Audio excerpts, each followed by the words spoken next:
Bonjour, bienvenue à tous dans ce nouvel interview sur Fréquence Populaire. Alors aujourd'hui, on va ouvrir un cycle géopolitique avec une invitée de marque, quelqu'un qu'on aime beaucoup, qui est un peu compagnon de route de République Souveraine, même si on n'est pas toujours d'accord sur tout. C'est Caroline Galacteros. Et eh bien écoutez, si vous aimez ce qu'on fait, n'oubliez pas de liker, de commenter, de partager, d'échanger avec vos proches.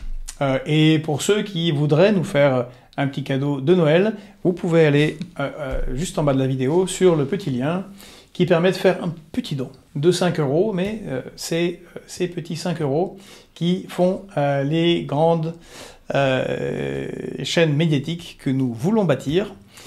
Et donc aujourd'hui, encore une fois, nous accueillons Caroline Galacteros.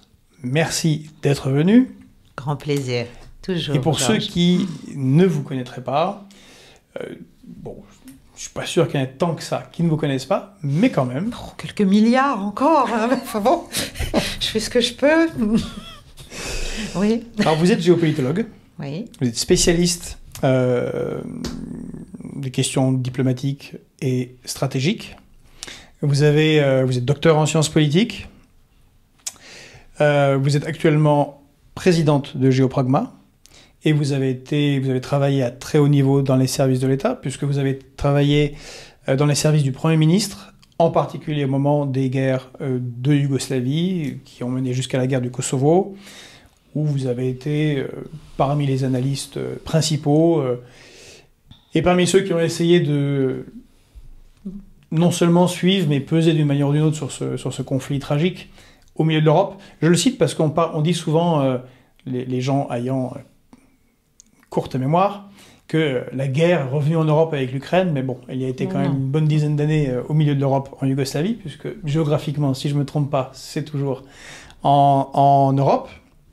Donc vous êtes quelqu'un qui connaissait les crises, la gestion de crise, et d'ailleurs, vous êtes auditeur IHEDN, vous êtes de la 59e promotion. Vous en savez des choses. Et puis surtout, ça se sait moins, vous avez enseigné à l'école de guerre, c'est pas rien. Non. Et non seulement vous avez enseigné, vous y avez été directrice de séminaire pendant 4 ans. Donc on a vraiment quelqu'un en face de nous qui connaît la situation, experte. Et puis vous avez écrit un livre, enfin vous avez écrit plusieurs, des articles. Le dernier, oui. Mais je pensais au dernier livre que vous avez écrit, on attend le prochain avec impatience. C'est Vers un nouveau Yalta, donc il porte très très bien son nom. Alors elle est sortie en 2019, oui. Il y a 3-4 ans maintenant. Mais ce qui est intéressant, c'est qu'il est vraiment d'actualité, puisque vous y abordez quasiment en prévisionniste un peu ce qui est en train de se dérouler, c'est-à-dire le conflit qui est venu et ce qui va en suivre, puisque vous parlez de nouveau Yalta, je crois que le terme est très très bien choisi, mais on va y revenir. Je voudrais commencer avec vous par un aspect méthodologique qui je crois est important, que tout le monde ne comprend pas et qui est source de nombreuses incompréhensions lorsqu'on parle d'affaires internationales pour le public qui n'est pas spécialiste comme vous l'êtes. C'est par quel prisme on regarde ce qui se passe dans le monde. Vous êtes une tenante du réalisme, du pragmatisme, c'est pour ça, Géopragma, du pragmatisme en relations internationales. Qu'est-ce que c'est que être un réaliste? Très bonne première question. Alors, être un réaliste. Alors oui, effectivement, je me considère comme l'un des représentants de l'école réaliste française, qui existe, même si elle a fort à faire pour s'imposer, ou pour s'imposer de nouveau. Et puis, bien sûr, il y a des tenants de l'école réaliste française qui sont infiniment plus célèbres et importants que moi. Je pense ne serait-ce qu'à Hubert Védrine ou à même Dominique de Villepin. Enfin, on a quand même des gens qui... Voilà. Raymond Aron avant. Raymond Aron bien auparavant. Mais voilà, les vivants, là ceux qui pourraient encore faire, agir, être aux responsabilités. Bon, eux, je pense eux ont été ministres des Affaires étrangères. Eux ont été ministres, eux savent de quoi ils parlent, bien plus encore que moi. Même si j'ai aussi eu la chance de pouvoir me confronter à la réalité, justement, très jeune, très tôt, dès ces fonctions que vous avez évoquées dans les services du Premier ministre. Alors, qu'est-ce que le réalisme? Déjà, on peut dire ce que ce n'est pas. Par exemple. Et à quoi ça s'oppose? Voilà. À l'idéalisme. À l'idéalisme, certainement, et au dogmatisme, encore plus sûrement. À l'idéalisme, au sens où ce n'est pas... l'approche réaliste est une approche qui est basée sur, déjà, la prise en considération des faits. Des faits.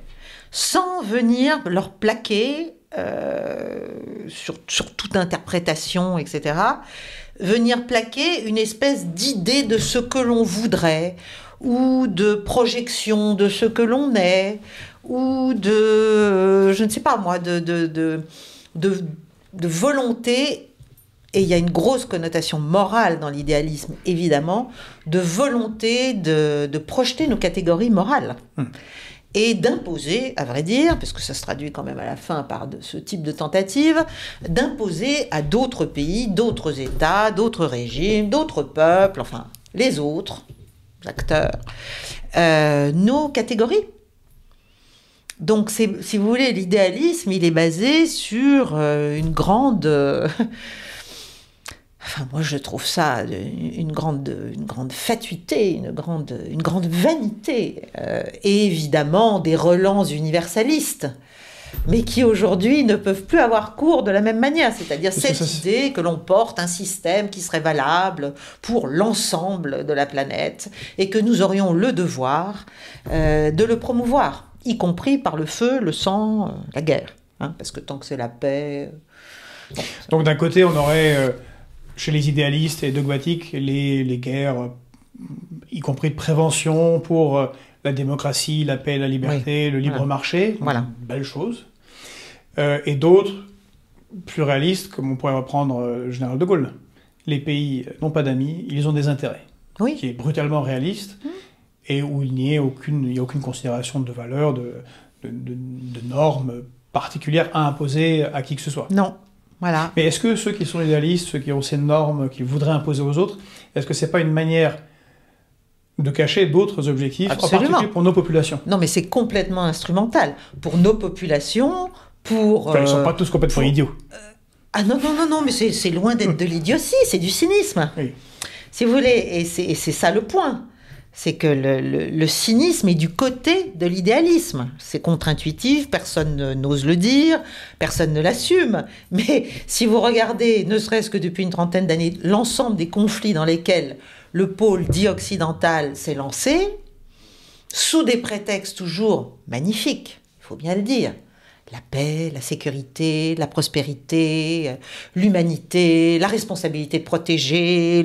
Enfin bon, c'est beau, quoi. On est à cœur ouvert, déployé vers les autres. Non, on fait pas la guerre à cœur ouvert, déployé vers les autres. Non, ça c'est pas vrai.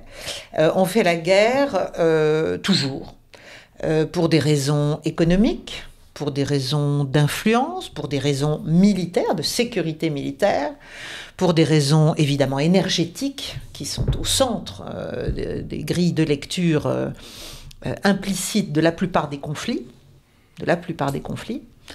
Et alors, le Moyen-Orient, n'en parlons pas, et l'Europe aussi, n'en parlons pas.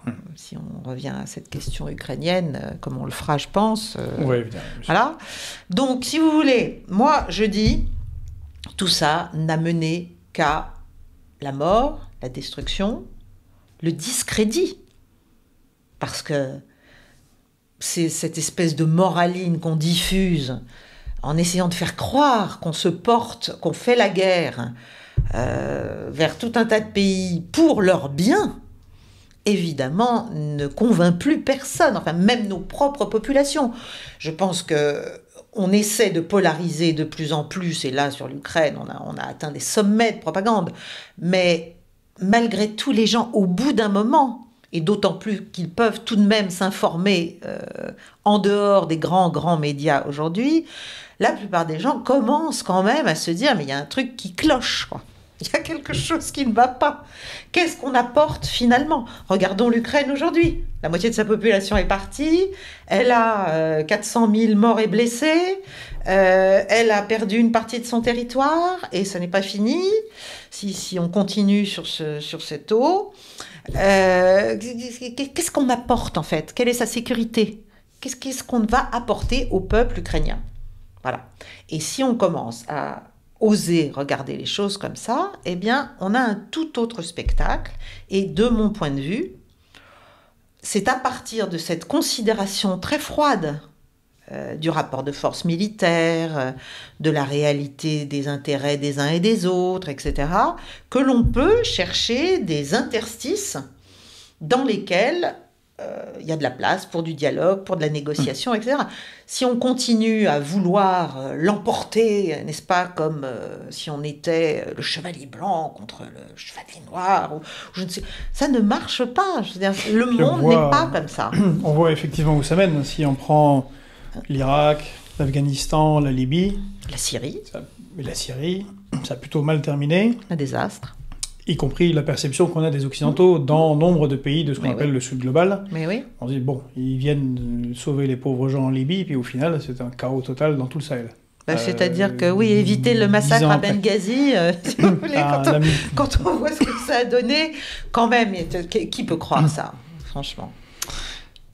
Ce qui va permettre de citer deux livres qui, je trouve intéressants, peut-être vous-même, c'est ceux de Serge Halimi, L'opinion, ça se travaille, qui revient...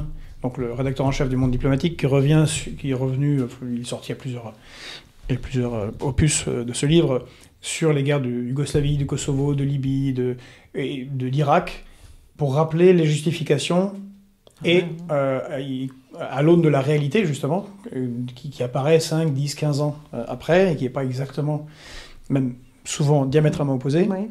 Et puis aussi un très très beau livre, un peu long, un très beau livre d'un grand reporter, Robert Fisk, qui a écrit La Grande Guerre pour la civilisation, qu'est-ce qui était au revers de la médaille de son père ou de son grand-père, qui est mort qui a combattu lors de la Première Guerre mondiale dans les troupes britanniques. Et il faisait le comparatif sur toutes les guerres du Moyen-Orient américaine et spécifiquement l'Afghanistan, qu'il avait beaucoup couvert, selon une grille de lecture qui est la vôtre. Alors ce qui est intéressant, c'est que vous êtes très concrète, très pratique, au point où vous avez travaillé dans les services du Premier ministre. J'ai été formée comme ça. Vous avez enseigné quand même à l'école de guerre, c'est pas juste rien, ça n'est pas, voilà, c'est pas juste faire des tribunes, ce qui est bien, mais bon, on vous a pris au sérieux. Et puis vous avez une présence médiatique, et tout à coup tout s'est un peu tari, avec le conflit qui s'est envenimé entre la Russie et, je ne vais pas dire l'Occident, mais en tout cas l'OTAN, et où cette vision réaliste, justement, allait à l'encontre du narratif, si on peut dire. Et c'est à peu près au moment où sort votre livre, en 2019, un peu avant, que ça commence un peu à couiner, à coincer, à se dire, bon, cette dame-là, il faudra peut-être qu'elle vienne moins, puis votre téléphone avait disparu après. Oui. Voilà. Alors que vous n'avez pas changé. Ah non. Et on vous a accusé d'être pro-russe. Ah oui.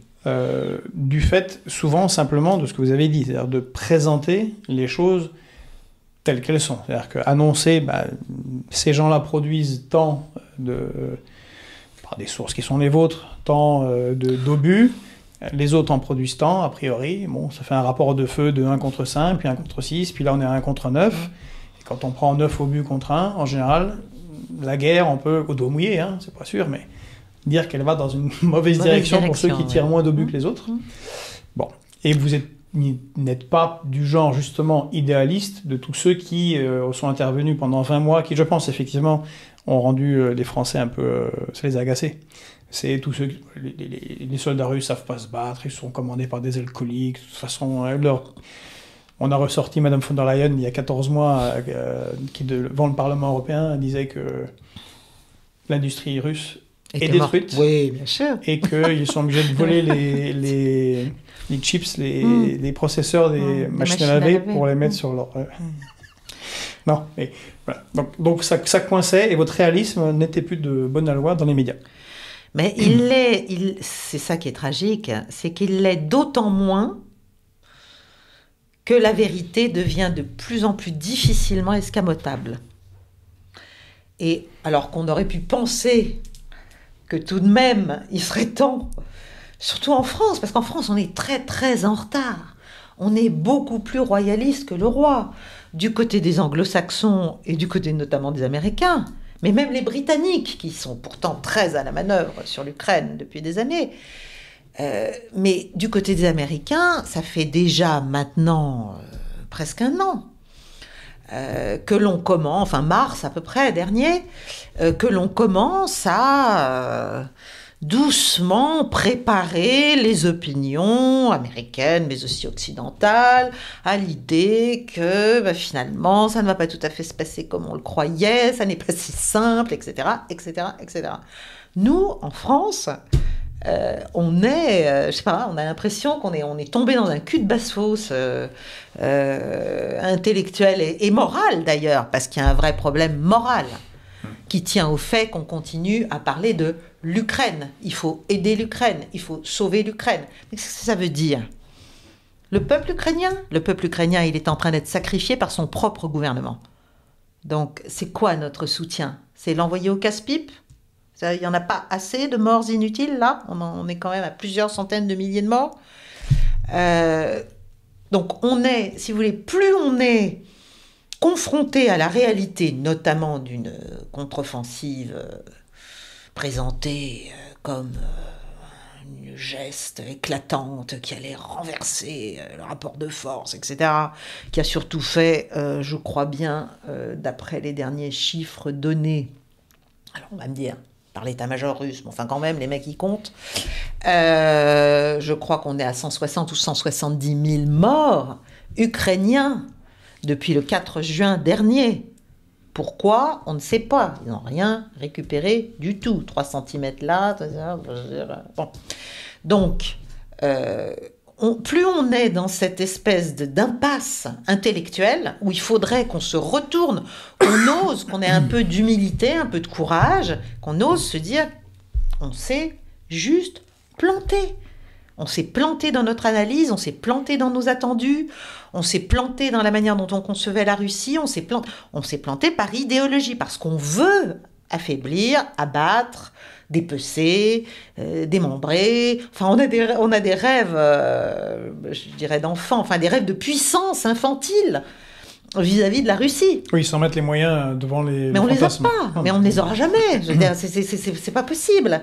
Donc la malheureuse Ukraine que l'on a projetée vers la Russie jusqu'à ce que les Russes finissent par dire stop, on est obligé maintenant de faire quelque chose. Et ils l'ont fait, ils ont dû le faire, ils l'ont fait, mais pas encore une fois comme on a raconté qu'il voulait le faire. C'est-à-dire il ne s'agissait pas de prendre l'Ukraine, il ne s'agissait pas d'envahir toute l'Ukraine, il s'agissait d'arrêter. Il s'agissait, et là ils se sont plantés, de faire tomber le régime ukrainien.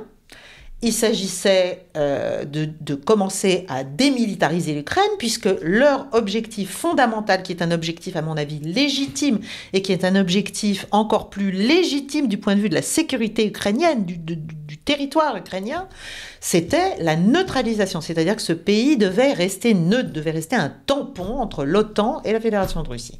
Bon, on ne le veut pas, on ne l'a pas voulu, ça fait 30 ans qu'on moi, depuis que je travaille, j'ai vu ce mouvement vers l'extension de l'Alliance, etc., etc., etc. On continue. On est face à un os maintenant, mais c'est pas voilà, pour aller pas dans votre sens, et justement pour ne pas être du côté russe, parce que ça sera reproché, et c'est reproché. Oui. Mais c'est vrai, quand on vous avez raison, quand on lit la presse américaine, même le Washington Post ou le New York Times, qui sont pas spécialement des journaux hystériques républicains, c'est même l'inverse. Non, puis ils sont... De plus en plus, ils disent que les pertes sont importantes, enfin, il y a beaucoup d'articles, mais surtout, c'est si on regarde les réalistes géopoliticiens américains, alors là, on remonte beaucoup plus dans le temps. Je vais prendre... tout le monde ne connaît pas, donc juste George Kennan. Ah oui, George Kennan, qui a été le patron du containment, enfin celui qui a pensé le containment du communisme soviétique. qui est mort en 2008, il disait « N'allez pas vers l'Ukraine, ça va provoquer une guerre avec la Russie ». Bon, il connaissait un morceau quand même, il connaissait bien sa partition. Ça a été même Henry Kissinger, qui lui le voyait vraiment pour l'intérêt américain. Il disait « Mais on va projeter les Russes dans les mains des Chinois, ça va être énergie plus industrie, pour nous c'est pas bon ». Bon, il est mort il n'y a pas très longtemps. Il a la lame assez noire, sombre, et les doigts et les mains pas mal sanguinolentes, mais du point de vue de l'intérêt américain, tout à fait. Ce qui a été fait est absurde. Tout à fait. Et puis plus récemment, on a John Mearsheimer, qui est peut-être le grand chef de file des géopolitques comme vous, des géopolitologues aux États-Unis, à l'école de Chicago, enfin à la faculté de Chicago, pas l'école de Chicago. Pas l'école. C'est l'inverse même. Voilà. On a Jeffrey Sachs, qui est quand même chef de file. Il est en charge du développement à l'ONU, conseil. Surtout, ce sont des gens qui ont été, qui sont des Américains préoccupés des intérêts américains. Oui, c'est ça. Ce sont des Américains. C'est pas des pro-russes, c'est pas des. C'est là où la grille de lecture idéaliste est complètement idiote, ne peut qu'égarer, si vous voulez, parce qu'on ne comprend plus rien si on se met à dire de Sachs, par exemple, ah bah ça y est, il est devenu pro-russe. Pas du tout. Le mec, pendant toutes les années 90, il a même conseillé des Américains et Gorbatchev, il a été envoyé, et Yeltsin. Mais oui, Yeltsin, etc. Donc c'est un homme placé par les Américains pendant une phase où il s'agissait justement de mettre la Russie ou pas. Et donc oui, il se rappelle des géopoliticiens américains qui œuvrent pour les intérêts de leur propre pays. C'est bien ce qu'il disait, ce que vous avez dit, qui n'est pas une position russe ou pro-russe. C'est que le souci n'est pas que l'Ukraine existe en tant que pays, le souci, c'est qu'elle entre dans l'OTAN. Et c'est la condition de la guerre. D'ailleurs, les Russes l'ont dit depuis le célèbre discours de Vladimir Poutine à Munich en 2007, répété en 2008, systématiquement répété. Tout le temps. En décembre 2021, une dernière missile envoyée à Washington disant bon, ça va partir en sucette si on ne trouve pas un accord. Donc c'est vraiment ça, c'est une question de sécurité. Alors peut-être vous pourrez expliquer ce que beaucoup de gens ne comprennent pas, c'est que ça ferait une frontière de 1200 km direct en contact, ce qui alors, moi j'ai fait l'école de guerre en tant qu'élève du côté des réservistes, c'est le b.a.-ba. C'est dans le contexte d'armes nucléaires, il faut qu'il y ait un temps de réaction. Or, et de réflexion aussi. Et de réflexion. Et puis quand on dit un temps, c'est 10 minutes. Hein. Oui, c'est 8 minutes. Enfin là, on passe de 8 à 4. Et là, ça se réduit, parce que les systèmes d'armes, les armes sont plus véloces, vont plus vite. Il y a des réactions semi-automatisées, voire automatisées. Et les moyens de désescalade sont bien inférieurs à ceux qui existaient à l'époque de la guerre froide, alors que c'était les communistes contre les Yankees capitalistes. Et c'est là qu'est le souci, c'est que si c'est collé, ça peut faire boum dangereusement pour tout le monde. Donc, besoin d'un État de pays tampon. C'était la finlandisation, vous en avez parlé. Donc là, l'idée, c'était l'Ukraine soit indépendante, mais qu'elle soit neutre. Neutre, qu'elle reste neutre. C'est ce que voulait, donc pas que Vladimir Poutine, mais les pragmatiques, mais oui. Même Brzezinski, qui pourtant poussait dans le grand échiquier, même lui s'est dit à la fin, bon, ça va quand même il y a un moment, oui, tout à fait, mais tout à fait, vous les avez tous cités, c'est une condition essentielle de la sécurité. Le problème, c'est que nous sommes dans une époque complètement idéologique et complètement, en fait, l'Occident panique, quoi. On est allé tellement loin dans notre volonté de puissance et de conquête, d'une certaine façon, et on s'est tellement planté. Parce que si vous regardez même le Moyen-Orient aujourd'hui, ça s'est quand même pas passé tout à fait comme c'était prévu.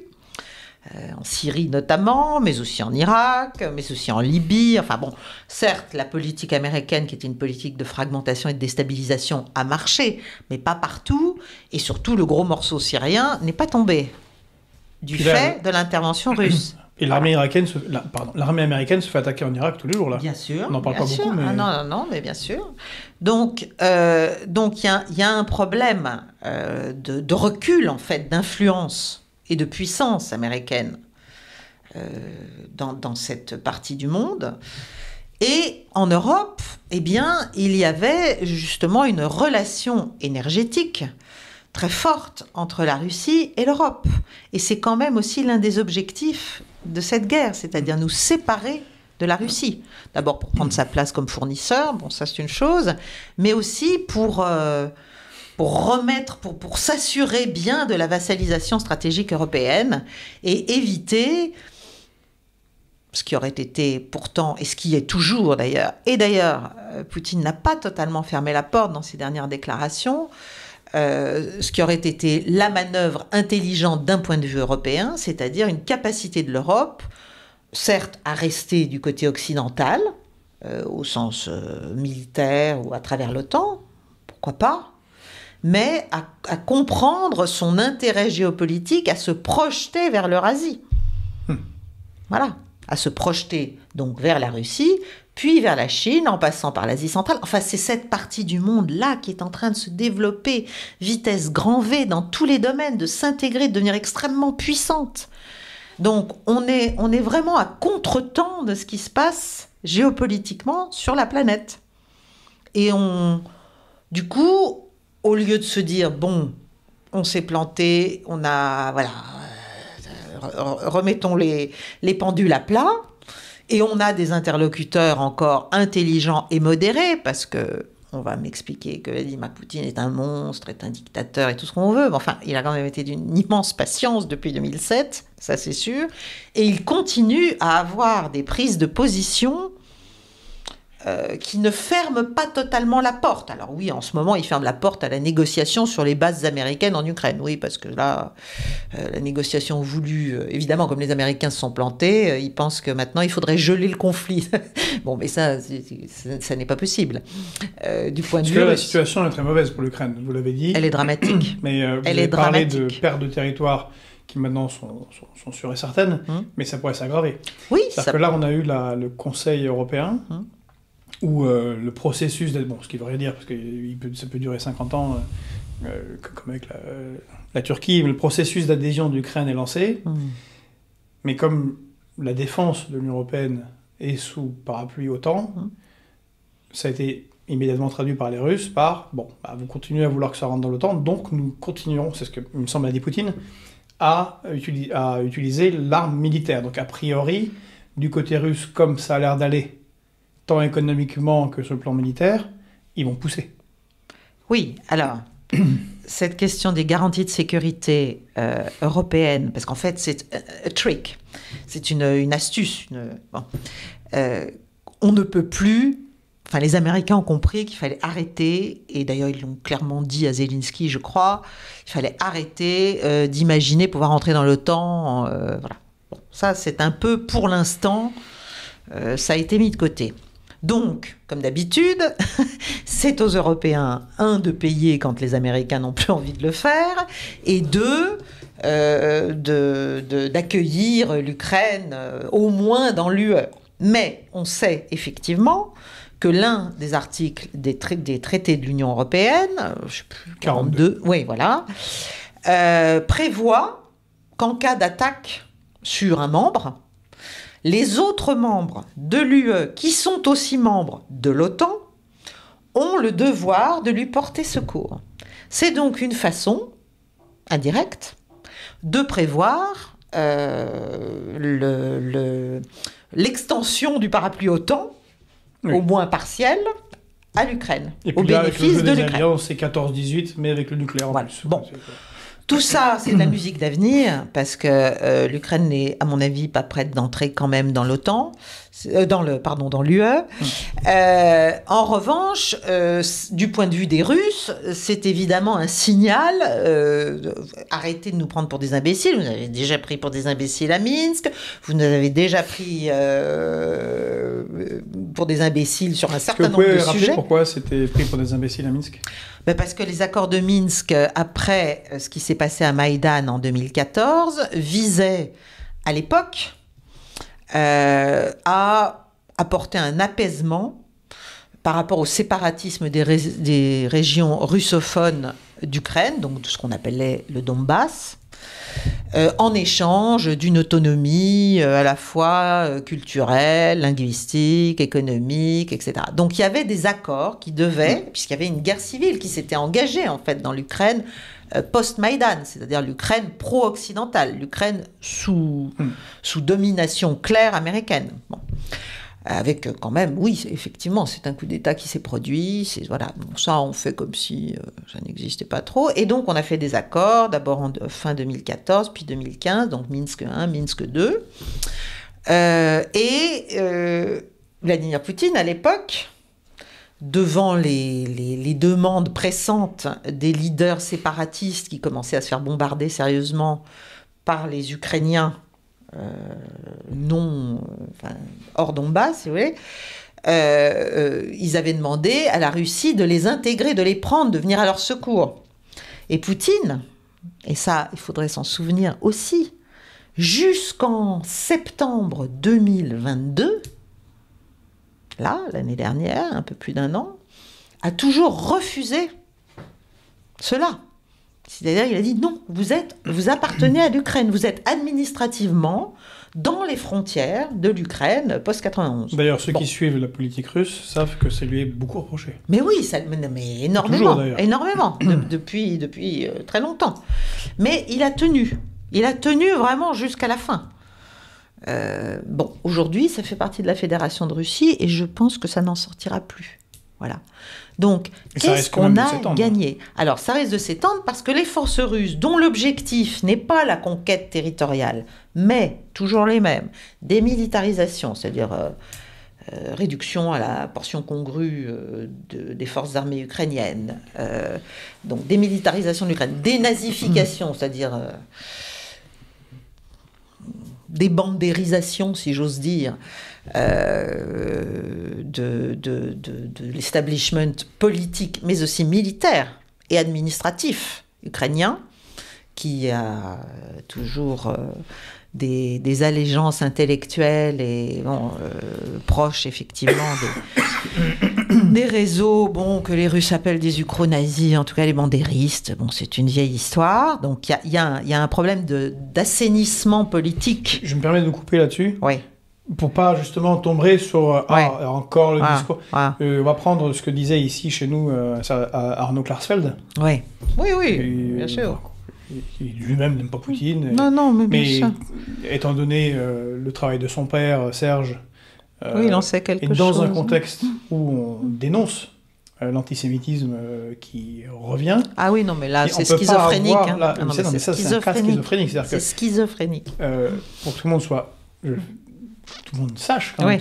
C'est pas toujours su, mais Bandera, c'est un chef de l'OUN, à faire simple, qui a combattu sous uniforme de la Wehrmacht, donc c'est Jacques Doriot, chez nous, dont l'OUN et certains de ses chefs comme Choukevitch se sont illustrés dans la Shoah par balle, en particulier à Babi Yar, ce qui est le record absolu, je crois, c'est 33 000 juifs en 24 heures, 48 heures. Gardiennage de camps d'extermination, division SS Galichina, massacre de Polonais. Il y a même un bisbille entre les Polonais, alors qu'ils soutiennent massivement l'Ukraine, mais ils leur ont demandé de reconnaître les crimes de moins en moins de l'OUN. De l'OUN en 43-44, vous avez tué 110 000 civils polonais en Volhynie. Ouais. Et tout ça, on l'a mis un peu sous le boisseau. Complètement. Et c'est donc Arnaud Klarsfeld qui disait on ne peut pas avoir deux poids deux mesures. Si on défend les valeurs européennes, on ne peut pas avoir une avenue Bandera qui passe devant le monument à Babi Yar. Mais justement, il a tout à fait raison. Et c'est bien la démonstration qu'on ne défend pas les valeurs européennes. On défend une politique de puissance dont nous ne sommes nous-mêmes, puissance européenne, que les instruments, et dont l'Ukraine est le dernier... la dernière petite extension offensive, si vous voulez. Voilà. Que nous avons prise en main, que nous avons formée. Bonne parce qu'ils sont courageux. Ils se battent beaucoup, mais c'est des très bons soldats, ce sont des... Bien sûr. Ils prennent cher, pourtant ils continuent. Tout le monde n'aurait pas fait pareil, je pense. Non, alors ceci dit, je pense que là quand même depuis quelques mois, il se passe quand même des choses aussi dans les forces armées ukrainiennes et notamment le niveau des redditions. Bon, ils commencent à comprendre qu'il n'y a pas d'espoir. Ils sont un peu quand même envoyés à la mort pour aucune perspective de victoire. Donc quand on disait que ça peut encore avancer, oui, bah, c'est-à-dire que maintenant la Russie dit, écoutez, on ne peut pas négocier avec vous. En plus, le président Zelensky a pris dès le début de la guerre, quasiment immédiatement, un décret interdisant la négociation avec les Russes. Donc on n'a rien à négocier. Il faudrait négocier en fait avec les Américains. Mais les Américains, eux, sont dans une... En fait, c'est des postures mentales complètement rigides de mode panique, quoi. C'est presque la PLS, quoi. C'est position latérale de sécurité. Sont eux rationnels. Parce qu'ils ont fédéré les Européens, la Finlande, la Suède rentrent dans l'OTAN. In fine, il y aura un bout d'Ukraine, quel qu'il soit, qui va rentrer dans leur giron. Oui, bah ça, on va y arriver. Ils font des bénéfices énormes en vendant leur gaz de schiste en GNL. Aux Européens. Et puis en remettant leur ligne de production militaire le matériel donné à l'Ukraine permet de revendre de nouveaux matériels. Absolument. Les F-16 de le produire. Vont être remplacés par des F-35. De leur point de vue, si on pense juste en termes d'intérêt, encore comme on a commencé, ils font leur boulot, eux. Oui. C'est peut-être pas sympa, mais ils font leur boulot. Ça, c'est pas sympa. Non, mais ça il y a vraiment, que nos hommes politiques ici pour s'imaginer en Europe, on a l'impression qu'il y a totalement irrationnel, c'est-à-dire qu'on n'y gagne rien, on mais perd l'Europe exclusivement. Est suicidaire. Oui, l'Europe est totalement suicidaire, mais l'Europe est politiquement et économiquement suicidaire depuis déjà des décennies. Elle ne veut pas comprendre ce qui se passe sur la planète. Elle ne veut pas comprendre que l'Eurasie, elle en est un morceau. Elle ne veut pas comprendre qu'elle doit se concevoir comme un acteur autonome. Dans sa conférence de presse d'il y a 2-3 jours, le président de la République a dit « oui, il faut qu'on soit plus fort, etc. » Oui, enfin, tant qu'on s'aligne sur un conflit comme celui-là, où justement on aurait pu prendre une position, et notamment nous, Français, une position d'équilibre, d'intelligence, et forcer des négociations, et montrer qu'il y avait autre chose, et qu'il y avait aussi des interlocuteurs lucides pour la Russie, pour comprendre ses préoccupations sécuritaires. Tant qu'on fait pas ça, on est fini, on est vu comme des appendices américains, c'est tout. Voilà, plus ou moins vivant, encore. Ah, c'est l'appendice qui me fait penser à ça. Mais voilà. Donc on est très très mal en point, en fait. Et effectivement, la Russie, elle continue. Parce que grâce à la manière dont on a réagi, c'est-à-dire en empêchant les négociations de paix qui avaient commencé en Turquie, en expliquant à Zelensky qu'on allait le soutenir et qu'il était là pour faire la guerre et qu'on le payait assez cher pour qu'il la fasse, donc il devait la faire.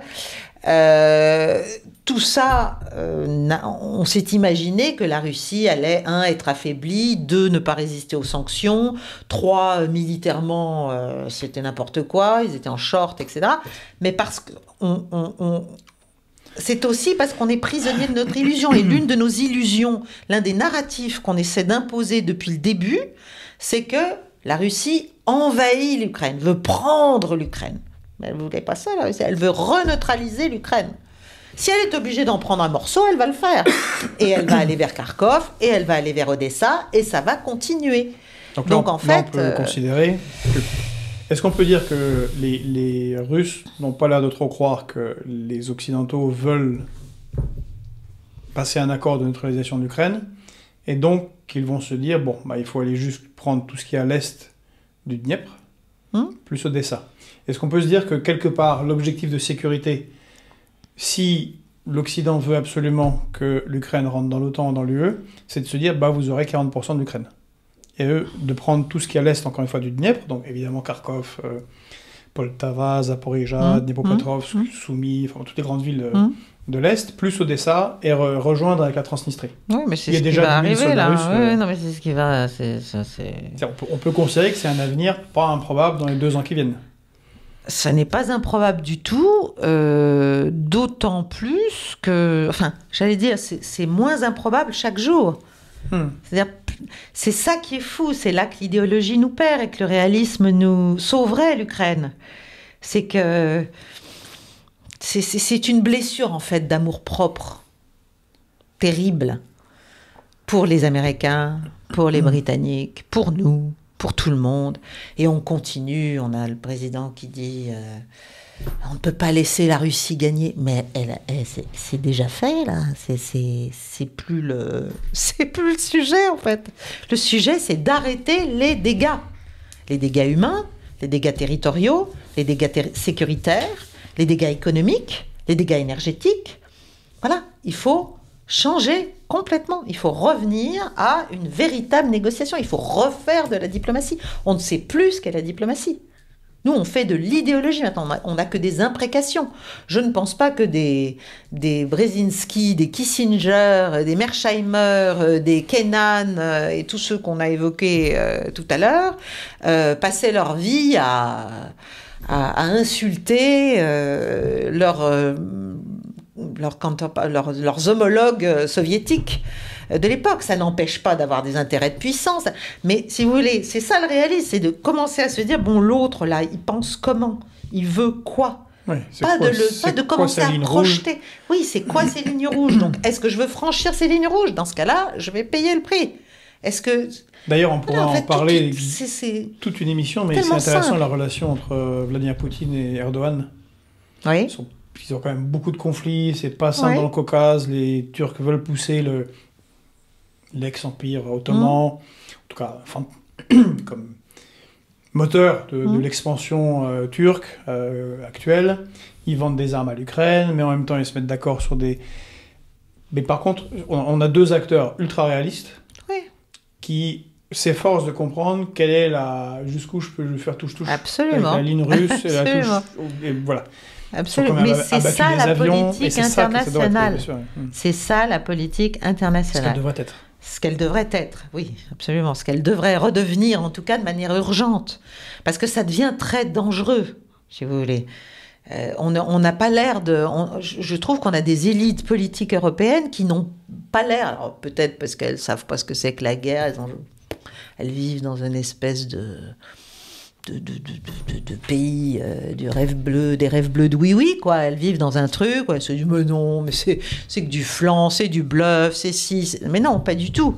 Ils sont sérieux, les gens en face. Hein. C'est pas des petits rigolos. C'est pas nos dirigeants à nous. C'est pas du tout le même genre de type. Que ce soit un Erdogan, que ce soit un Poutine, que ce soit un Xi Jinping, que ce soit un Modi, que ce soit un Raisi, que ce soit... Enfin, je veux dire... faut quand même, faut comprendre à qui on a affaire. Et je pense que tous ces hommes-là, qui ont tous des intérêts, pour certains, enfin, partiellement convergents, partiellement divergents, des intérêts nationalistes, des intérêts de puissance, des intérêts par rapport à leur peuple, des intérêts économiques, qui ont une vision de ce qu'ils devraient faire avec l'Europe, avec les Américains, etc., différentes. La Russie, la Chine, la Turquie ne voient pas... par définition, chacun a ses buts de puissance, d'influence et de guerre dans un certain nombre de pays, d'applications, j'allais dire. Mais tous ces gens-là ont quelque chose en commun qu'ils n'ont pas en commun avec nos dirigeants. Ils se respectent, ils savent qu'ils doivent maintenir des canaux de dialogue minimaux et un peu plus que minimaux. Parce qu'il y a forcément des moments où ça frotte, des moments où effectivement on abat un avion pour faire plaisir à machin, mais en même temps après on va s'excuser, mais en même temps, enfin, je veux dire, il se passe toujours plein de petites choses parce qu'on est soi-même manipulé par d'autres, comme ça a été le cas dans le cas de l'avion russe abattu par les Turcs. Il y a des intérêts contradictoires. Parce qu'il y a des intérêts contradictoires, parce qu'on veut montrer qu'on n'est pas non plus totalement sous la coupe ou dépendant, ou bon, enfin... C'est ça le jeu, c'est un jeu compliqué, c'est un jeu qui justement n'est pas blanc ou noir, mais ce qui est certain, c'est que ces gens-là ne se voient pas comme des individus, chacun ne voit pas l'autre comme un chef d'État à dégommer forcément. On va appeler l'émission 50 nuances de gris. Ah ouais, tout un programme. Tout un programme. Oui, c'est pas du blanc-noir. Non. Et est-ce que, d'une certaine manière, Zelensky n'est pas le dindon de la farce? Parce que même si maintenant, il a l'air lui-même totalement azimuté avec le rôle qu'il joue, mais beaucoup ont oublié déjà qu'il a été élu, très très bien élu, plus de 70%, avec un programme de réalisation de Minsk 2. Et bien élu aussi par des gens qui sont séparatistes avec qui ils sont en conflit, dans les républiques de Lugansk et Donetsk. Des gens qui étaient pour la mise en place de Minsk 2. Et puis, on le sait par le Premier ministre israélien d'alors, Naftali Bennett, qu'on peut difficilement, vu son parcours politique, supposer être un suppôt du Kremlin, dire qu'ils ont constaté qu'en mars 2022, donc un mois à peu près après le début de l'invasion russe, il y avait, malgré son décret de non-négociation, il y avait une négociation en cours et qu'ils avaient bien compris que ça allait mal finir, qu'il valait mieux perdre un peu. Mais c'est l'Occident, en la personne de Boris Johnson, qui va venir à Kiev et lui dire... Ouais, souviens-toi, qui t'a fait roi. Non, mais qui t'a fait roi? Oui, mais peut-être qu'ils l'ont... Enfin, il semble qu'il y a eu... parce qu'il y a dû se dire, oui, mais là, ils ont envoyé que 180 000 soldats, ils en ont 1 million derrière, on va prendre cher. Peut-être qu'ils ont réussi à le convaincre du fait qu'il y avait une stratégie économique. Oui. Tenez 6 mois, les gars, et on va écrouler l'économie russe. Est-ce que c'était pas ça l'objectif, avec toutes les sanctions, qui a échoué? Ce qui est certain, enfin ce que je pense certain, c'est que les Américains se sont imaginés, mais ça c'est toujours la même chose, c'est toujours l'exceptionnalisme derrière ils se sont imaginés que la Russie ne pourrait pas finalement compenser les dégâts imposés par les sanctions. L'Europe, là aussi, a été clairement... on lui a donné des ordres, Van der Leyen, etc., tous les paquets. Nous avons eu, nous, notre propre ministre de l'économie et des finances qui nous a expliqué qu'on allait mettre à terre quand même l'économie russe. Faut quand même... Mais c'est là qu'on se rend compte qu'on est dans une pensée magique. C'est-à-dire, est-ce que tous ces gens-là ont bien compris, quand même, ils ont fait des études, ce qu'était la Russie? Je veux dire, au-delà de leur anti-Russie, qu'on les aime, qu'on ne les aime pas, tout ça n'a aucune importance. Quelle est la réalité de l'économie russe? Voilà, même à ce moment-là. N'ont-ils pas compris que depuis 2015 et cette intervention en Syrie au profit du président Assad, il y avait un véritable, pour moi, elle est là l'inflexion, il y a eu une véritable retournement, reprise vraiment de poids et d'influence à l'échelle non seulement régionale du Moyen-Orient, mais globale de la Russie. Donc, on peut dire ce qu'on veut. L'acteur n'était plus le même.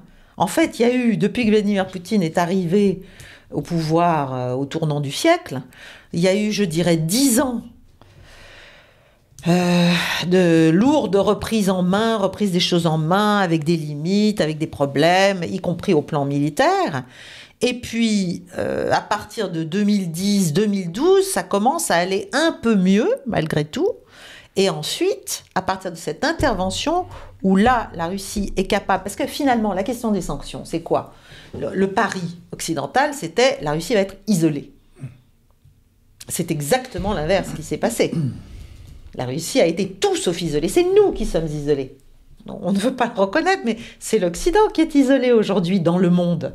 On le voit bien, on le voit avec nos propres politiques, mais même on le voit. On voit bien que l'Europe peut toujours expliquer qu'elle est unique, qu'elle est forte. Etc. Oui, d'accord, mais enfin pour l'instant, elle est surtout vue comme une grosse dame riche et grassouillette dont on va récupérer tout ce qu'il y a à prendre éventuellement, parce que de toute façon, elle n'a pas bien compris tout à fait où elle était, cette vieille dame-là. Voilà. Bon. Donc, on est dans un monde qui a complètement changé, qu'on ne veut pas voir, et on s'est imaginé que la Russie était isolée. C'est exactement l'inverse qui s'est produit. Mais pourquoi est-ce qu'on imagine ça? Parce qu'on est aveuglé par notre haine, par notre anti-russisme. Et si vous regardez sur les plateaux, enfin, le déferlement de bêtises et d'indigence intellectuelle, et d'ailleurs morale, auquel cette guerre, la guerre en Ukraine a donné lieu, vous vous dites, mais comment est-ce qu'on peut bien comprendre? C'est même pas que sur les plateaux, parce qu'on pourrait se dire, bon, les plateaux... Bon. C'est aussi à la cellule diplomatique de l'Élysée, c'est aussi au Quai d'Orsay, c'est aussi partout. M. Harault, qui avait construit en 2017, je crois qu'il le regrette beaucoup, M. Macron, avec la destruction du corps diplomatique, on en arrive à des situations qui... En illustration de ce que vous dites, c'est le voyage d'Emmanuel Macron en Algérie, qui est caricatural. Mais là, il y va pour négocier un peu plus de gaz qu'ils ne peuvent pas envoyer, parce que les gazoducs ne peuvent pas envoyer plus que ce qu'ils envoient, puis de toute façon, ça va en Italie. Donc les Italiens en ont besoin aussi. Mais non seulement il est moqué, notre président, même si on n'aime pas, il est quand même moqué dans la télé algérienne pendant une semaine, et quelques jours après sa visite, il signe une demande d'adhésion aux BRICS, et puis un mois après, signe un accord d'achat de 12 milliards d'euros de matériel militaire russe. Vraiment, ça veut dire que personne n'a travaillé le dossier avant, parce que là, c'est exposer le président, et donc la France, au ridicule total. Tout à fait. Mais c'est aussi une démonstration supplémentaire de l'inanité de l'idéalisme en relations internationales. Parce qu'il y a aussi l'affaire de l'Azerbaïdjan, par exemple, du gaz azerbaïdjanais. Si vous voulez, c'est pour ça, ce qu'on appelle pompeusement, et à mon avis faussement, les questions morales, qui devraient soi-disant inspirer notre politique étrangère, c'est faux par principe, parce que précisément il nous faut une doctrine de relations internationales, il nous faut des principes de relations internationales, mais pas des espèces d'incantations moralisantes. Le réel, le plus immédiat, au bout d'un moment, vient les mettre en morceaux. Là, on essaie d'avoir du gaz azerbaïdjanais tout en soutenant les Arméniens. Voilà. Il ne faut pas être le sujet de groupes de pression, c'est tout. On est un pays qui a des intérêts, qui a aussi des principes, qui cherche peut-être à les promouvoir, mais pas en faisant la leçon à la planète entière, parce que ça ne marche pas. Ça ne marche pas. Et en fait, notre meilleure crédibilité viendrait du fait qu'on arrive à montrer de nous-mêmes une image de fermeté, d'équilibre, de volonté de dialogue, mais surtout de préservation de nos intérêts économiques déjà, économiques et financiers. Enfin, il faut quand même se réveiller là. Le monde a complètement shifté et l'Europe est en très mauvais état économique. Ah, ça nous permet peut-être de terminer là-dessus, parce que vous avez parlé de victoire de la Russie. On ne sait pas si c'est encore une victoire de la Russie. Bon, en tout cas, l'Ukraine est très très loin, elle, de la victoire. Sur le plan militaire, on l'a vu. On l'a évoqué, économiquement, la Russie n'a pas l'air de trop souffrir des sanctions. Au contraire, c'est un levier d'accroissement de sa souveraineté dans toute une série de domaines industriels. Elle n'est pas isolée. Et non seulement elle n'est pas isolée, mais il y a un renforcement des BRICS, peut-être grâce à ce conflit. Oui, tout à fait. Poussée colossale. Donc les BRICS, Brésil, Russie, Inde, Chine, Afrique du Sud, qui, à partir de janvier 2024, vont accueillir 6 nouveaux pays. Ça sera présidé par la Russie. On a vu comment Poutine a été reçu, là, récemment, aux Émirats Arabes Unis, en Arabie Saoudite. Et puis, il y a l'OPEP+, que va rejoindre le Brésil, donc membre des BRICS. Et donc, on a, en gros, à la louche, mais vous me direz si je me trompe, les BRICS, c'est 75%, 80% des ressources mondiales, et à peu près 70-75% de la production industrielle mondiale. Et ils ont apparemment un intérêt commun, même si vous l'avez bien dit, ils ont des divergences, c'est pas toujours simple entre Inde et Chine, mais ils ont l'air d'avoir un objectif commun, et peut-être vous pourrez développer là-dessus, c'est ils veulent plus que quelqu'un domine mais oui, c'est fini, mais l'hégémonisme... Et donc c'est le multilatéralisme. Oui, mais bien sûr, c'est l'hégémonisme américain qui n'est plus supporté, ou occidental, qui n'est absolument plus supporté. Et c'est là que notre erreur est colossale, c'est-à-dire en s'imaginant, finalement, qu'après la fin de la guerre froide, le monde allait rester dans son état d'alors, et que l'hégémonisme américain allait pouvoir s'imposer et demeurer ad vitam aeternam comme un étalon politique, économique, moral, et en tout cas permettre aux États-Unis de continuer à dominer les mécanismes. Ça ne s'est absolument pas passé comme ça. Non seulement les autres ont émergé, les Chinois les premiers, mais aussi les Indiens, mais aussi les Russes et d'autres, mais en plus, j'allais dire l'atout maître des Américains, qui était quand même le dollar, a pâti, j'allais dire, de l'hubris américaine. C'est-à-dire, c'est tout ce qui a consisté à se servir du dollar pour dominer et pour mettre au prix, enfin, pour écraser les pays qui n'obéissaient pas d'une manière ou d'une autre aux volontés, aux desiderata américains. Oui, le dollar est devenu une arme, non plus si vous voulez, non plus un instrument finalement de liberté, d'ouverture. Certes, il y avait les Américains, il fallait subir, il fallait ci, il fallait ça, mais enfin bon, on pouvait se développer, le commerce.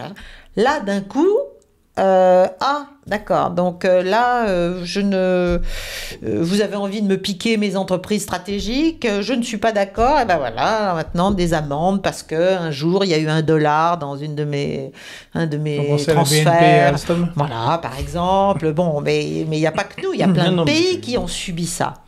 Et je pense que ça a beaucoup contribué à la compréhension de plein de pays qui se sont dit, mais attends, là, en fait... On est complètement, on est asphyxié, on est paralysé. Et là est arrivé Poutine. Voilà, c'est pas être pro-russe que de dire ça.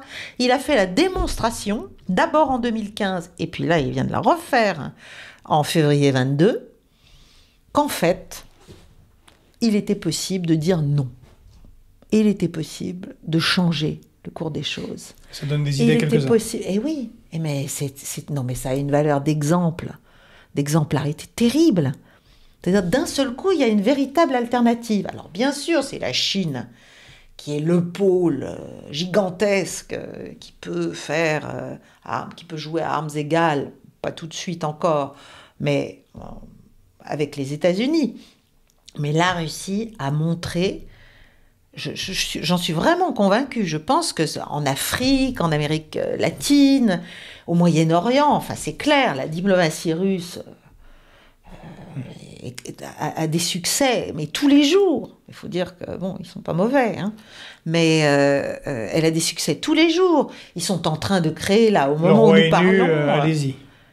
Non, mais l'ONU. Alors non, le roi est nu. Pardon, le roi est nu. Allez-y, non, l'ONU, oui, pardon. Oui, le roi est nu. Oui. Le roi est nu. Mais si vous voulez, je pense qu'il y a eu vraiment un effet de réalité en se disant, en fait, il y a une autre possibilité. Et c'est ça le multilatéralisme.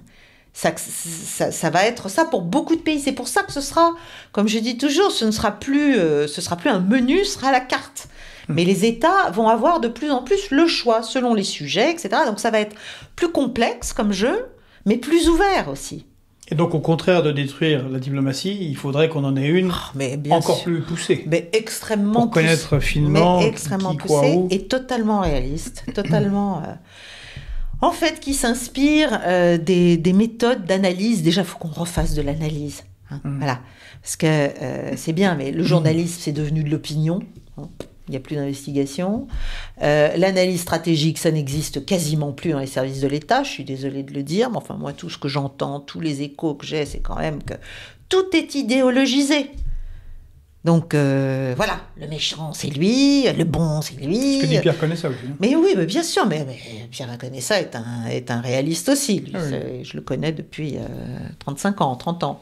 Donc, on est tous d'accord. Tous les gens qui ont travaillé pour l'État il y a quelques décennies et qui ont été formés comme ça, c'est-à-dire, ça ne veut pas dire qu'on ne défendait pas la position d'un pays, mais il faut commencer par une analyse objective, sinon, mais qu'est-ce que vous pouvez bien avoir comme bonne idée à promouvoir, à proposer aux ministres ou au président que vous conseillez. Si vous êtes déjà vous-même complètement vicié, complètement appauvri, complètement par vos projections mentales et vos réductions idéologiques, mais vous êtes fichu. Voilà. Et c'est pour ça que c'est très intéressant d'écouter les grands pays, la manière dont ils réagissent, par exemple, aux prises de position américaines, ou britanniques, ou françaises. C'est toujours très... Oui, bien sûr. Alors nous, voilà, nous avons des principes. Et évidemment, ils remettent l'ONU sur le devant de la scène. Puisque l'ONU, précisément, alors c'était un jeu de clientèle, etc., très bien, mais c'était quand même un endroit, et c'était le seul, où chaque État, petit, grand, minuscule, surpuissant, etc., avait une voix. Bon, à l'Assemblée générale, sans parler du Conseil de sécurité, où le système de veto, qui est toujours présenté par les Américains comme un truc scandaleux, mais pourquoi il peut y avoir un veto chinois et russe? Eux, quand ils mettent le leur, ils trouvent ça bien d'un coup, mais ils se passent généralement de leur veto depuis des décennies, et notamment dans les années 90 et début des années 2000, parce qu'en fait, ils avaient envie d'intervenir sans mandat de l'ONU, ça ne les intéresse pas. Ils s'en fichent, en fait. Voilà, on veut faire ça, vous êtes d'accord, pas d'accord, c'est pas très grave, on va le faire quand même. Voilà. Donc, pour moi, remettre l'ONU, sans doute la réformer, mais retrouver une enceinte dans laquelle on peut, avec tous les acteurs du système international, chercher des moyens d'apaiser certaines zones ou certains points de conflit, ça me semble quand même fondamental. C'est ça le multilatéralisme, et c'est là-dessus que jouent avec succès, avec un immense succès, les Chinois et les Russes, qui passent leur vie à dire « mais non, mais nous sommes très préoccupés de la souveraineté nationale, voilà, chaque État le même poids doit être écouté. » En fait, ils proposent du respect, de la considération. Et c'est ce que reproche à l'Occident une grande partie des pays du monde. Ce manque de respect, manque de considération. Application de, voilà, juste de petit, je suis gros, t'as qu'à obéir. Donc, il faut qu'on revienne à ça. Alors pour le mot de la fin, posons que l'hégémonie occidentale, en particulier américaine, est en train de connaître son crépuscule. Oui, j'ai fini. Et qu'est en train d'apparaître un monde, c'est l'aurore, pour filer la métaphore, l'aurore d'un monde multipolaire. Quelle est la conséquence, d'après vous, pour nous, Français, Européens en général, mais en français, est-ce que ça risque d'avoir des conséquences sur l'économie, le niveau de vie, notre position dans le monde? Si on n'arrive pas à se rendre compte de c'est quoi la conséquence? Je pense que l'Europe va rester engluée et asphyxiée par ses propres utopies. La première d'entre elles étant que ses intérêts seraient intimement liés à ceux des Américains, voire même s'identifieraient à ceux des Américains, et qu'en conséquence, il faut suivre. Il faut suivre pour le bien des Européens. Moi, je dis que c'est tout l'inverse. Il faut surtout pas suivre pour le bien des Européens. Ça ne veut pas dire qu'on n'est pas allié avec les États-Unis, ça ne veut pas dire qu'il n'y a pas des pays d'Europe de l'Ouest, etc. Très bien, mais le monde est grand. Le monde, c'est pas juste papa avec son petit garçon, là, l'Europe, ou sa petite fille. Voilà, alors tu te tiens bien, ma petite chérie. Hein, voilà, attention, hein, parce que le monde est méchant, il y a plein d'ennemis. Non mais bon, on arrête là, c'est bon. Donc l'Europe, elle doit se projeter vers l'Asie centrale et l'Eurasie au sens large, avec assurance. Elle doit devenir, je sais plus, j'avais écrit un truc comme ça, elle doit sortir de l'enfance stratégique, et elle doit devenir adolescente, puis jeune, puis adulte. Enfin, voilà. Alors, les mécanismes européens ne sont malheureusement pas faits pour cela. Oui. Voilà. Mais un pays comme le nôtre, en tout cas, qui est un des pays, certes, fondateurs de l'Europe, mais qui est un pays qui existe en tant que tel, qui a encore des atouts considérables, ne peut pas juste se laisser engluer et trouver ça génial, en plus, dans un système européen au prétexte qu'il faut être toujours ensemble, qu'on ne peut pas aller en Chine sans emmener Van der Leyen avec soi. Non mais je rêve. On doit avoir une politique étrangère autonome, souveraine. C'est difficile, nous avons des dépendances, bien sûr, mais nous devrions justement arriver à avoir un discours d'équilibre, un discours de médiation, un discours en fait, où on assume des prises de position qui forcément vont gêner les uns, vont plaire aux autres, mais qu'est-ce qu'on s'en fiche ? Donc, un peu plus de souveraineté nationale plutôt que la souveraineté européenne. Et arrêter de dire « Ah, le régime de ce pays ne me plaît pas, bah alors donc c'est mon ennemi. » Enfin, mais c'est infantile, c'est des trucs de bébé, ça. Voilà, on est dans un monde où les autres, ils sont adultes. Hein. Les autres, ils sont adultes. Donc nous, il est urgent de quitter la sucette, là, et puis la sucette américaine, hein, la totote, comme on dit. Voilà. Et puis de commencer à se réveiller, quoi, de mettre des pattes au gaz et de se dire, en fait, ouais, il y a peut-être des trucs à faire avec tout un tas de pays du monde, mais il faut arrêter de prétendre leur apporter le bien, le beau, le vrai. Non, c'est fini, plus personne ne nous croit, et de toute façon, les résultats sont là, on n'a rien apporté, ni le bien, ni le beau, ni le vrai. Ça ne veut pas dire que la colonisation était une mauvaise chose, ça ne veut pas dire... Mais là, en 2023, là, c'est fini. Voilà. Eh ben, très bien. Eh ben, je vous en prie. Merci pour d'être venu sur Fréquence Populaire. Ça m'a fait grand plaisir. Parler des jeux politiques. Et bon, je propose que tous on prenne un peu de congé pour ceux qui peuvent. Au moins faire un peu les fêtes de fin d'année. Ceux qui font Noël. Tout le monde la nouvelle année. Et puis, au retour du nouvel an, on met des pâtes au gaz et on y va. C'est ça, ouais.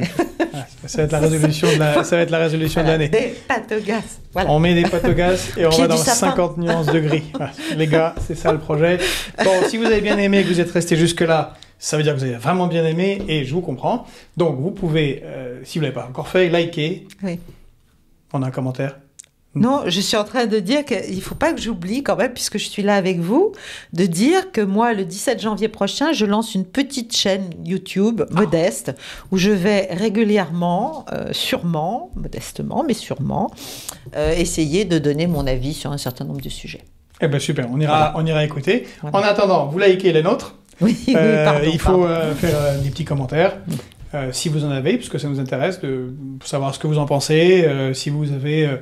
une perception différente, ou vous voulez ajouter ce qu'on n'aurait pas dit, bon, parce qu'on a parlé qu'une heure, et d'un Galacteros, on pourrait la brancher pendant des heures, je pense que ça marcherait très très bien. Et puis, si vous êtes resté jusqu'au bout, eh bien, n'oubliez pas notre petit soulier, et de cliquer sur l'aide de 5 €, ça sera très très utile pour faire des choses un peu plus ambitieuses et très belles à la rentrée. Je vous remercie, bonne fête de fin d'année à tous, et à très bientôt. Merci Caroline. Mais de rien, Georges.